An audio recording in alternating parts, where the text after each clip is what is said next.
Au nom du Père et du Fils et du Saint-Esprit, ainsi soit-il. Bien chers fidèles, en ce dimanche qu'on appelle In Albis, nous savons bien que c'était le dimanche où les néophytes, ceux qui ont été baptisés dans la nuit de Pâques, déposent les vêtements du baptême, qui étaient des vêtements qu'on pourrait aujourd'hui peut-être comparer à ceux qu'on on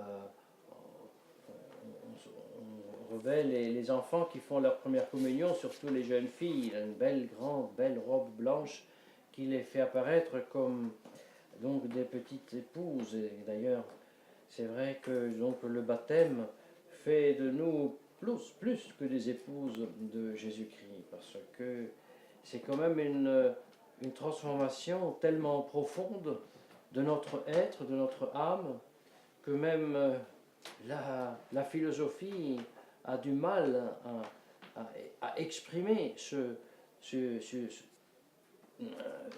changement radical et profond de notre âme surtout.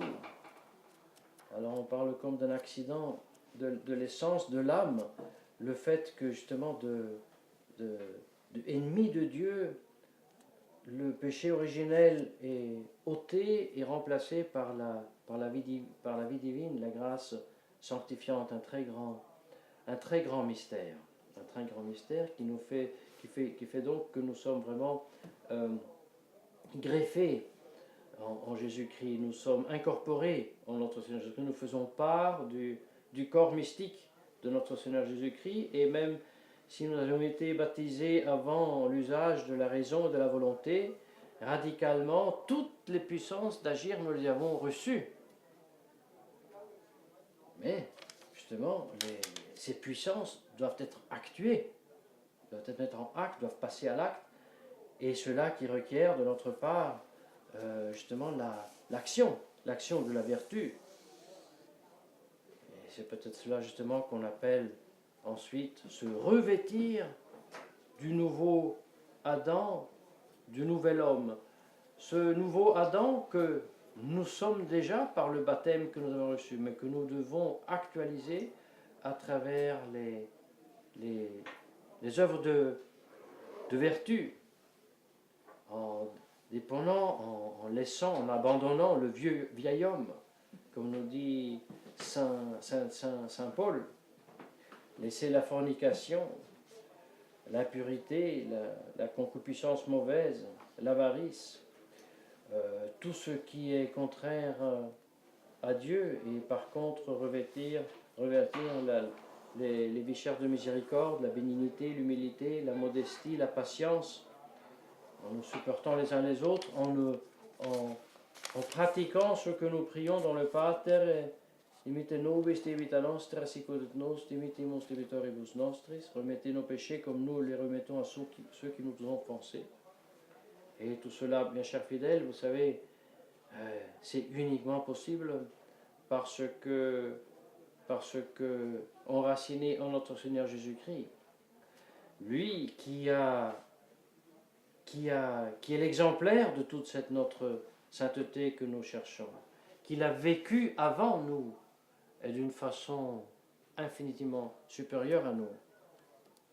Oui, si donc nous voulons revêtir le nouvel homme, nous devons imiter notre Seigneur Jésus-Christ. Et qu'est-ce que ça veut dire imiter? Regarder et ensuite faire comme on l'a vu. Mais lorsque nous regardons Jésus-Christ, surtout pendant la Passion, nous nous rendons compte qu'il a d'une part parfaitement subi, pâti, souffert, et même plus que nous, parce que la perfection de sa nature humaine le rendait beaucoup plus sensible que nous le sommes. Et la parfaite sainteté de son âme faisait si que la malice qu'il percevait, il la mesurait beaucoup plus que nous, et pour cela il souffrait beaucoup plus que nous. Vous voyez, lorsqu'ils viennent l'arrester, c'est lui qui demande Quem queritis, Iesum Nazarenum. Et il répond, c'est moi. Et pour leur montrer, et pour montrer aussi aux disciples, que celui, le dominus de la situation, avant de permettre qu'il soit lié, qu'il soit déporté, il fait tomber à terre les soldats.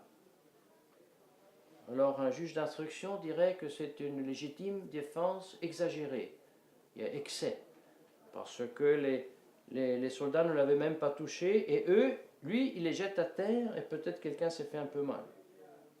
Pour ne pas parler de l'excès de la légitime défense de la part de Saint Pierre, qui coupe tout de suite une oreille au cerf de Malchus, auquel Jésus-Christ, bien sûr, tout de suite guérit l'oreille et le rattache.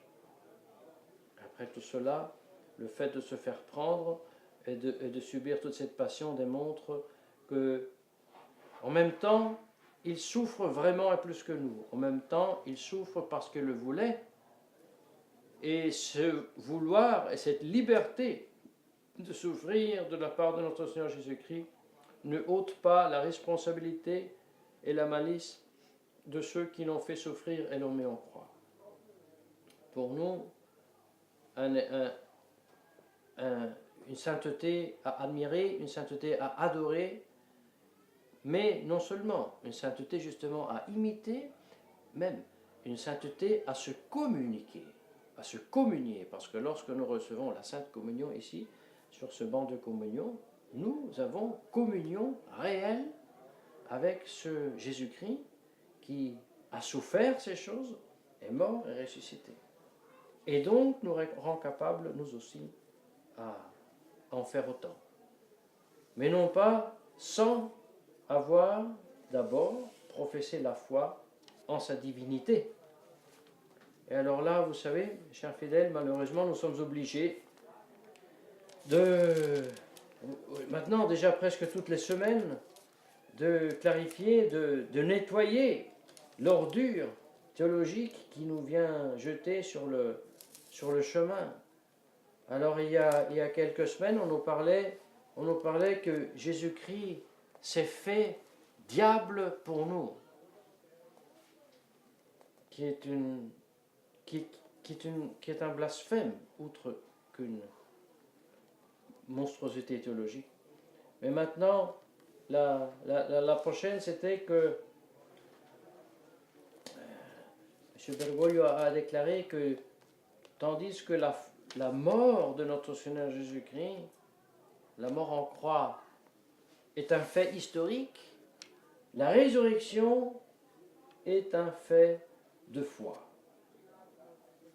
Mais si on voulait, même, ça sent pas mal, ça sent bien, la résurrection, un fait de foi.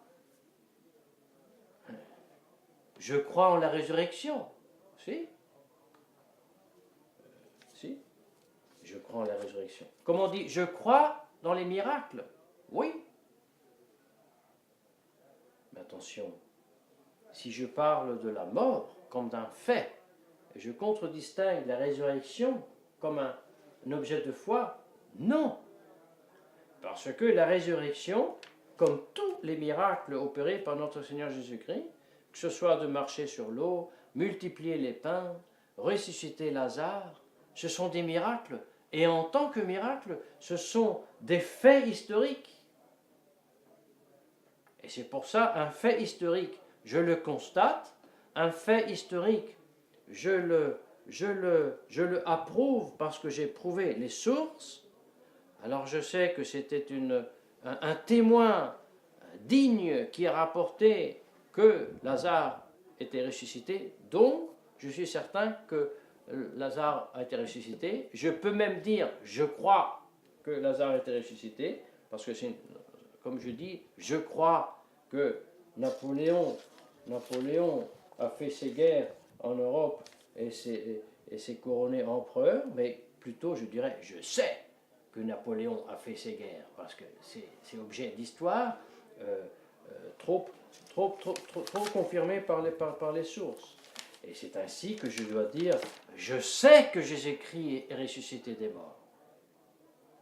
Et parce qu'il est ressuscité des morts, je ne sais pas, mais je crois qu'il est Fils de Dieu. Parce que ça, c'est un mystère qui est impénétrable à mon intelligence et que je ne peux affairer que par la foi. Mais il n'y a pas de foi sans un motif raisonnable de croire, et c'est justement le témoignage que nous donne notre Seigneur Jésus-Christ lui-même par sa prédication et par les miracles qu'il a opérés. Et donc insinuer dans le monde catholique que la résurrection n'est qu'un fait de foi, c'est propager comme l'affirmation que Jésus s'est fait diable. C'est la antidoctrine gnostique maçonnique. Créature et créateur, une chose. Dieu et Satan, une chose. Bien et mal, une chose. Vrai et faux, une chose. Et leur application pratique, c'est décret sur la liberté religieuse, décret sur l'écuménisme, union de toutes les religions à d'assises, union de toutes les religions. La religion catholique n'est pas la seule qui sauve. Embrassons-nous tous.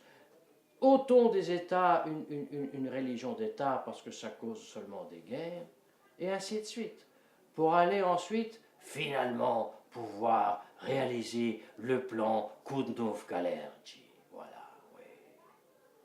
La race élue qui domine tous les autres et sans religion.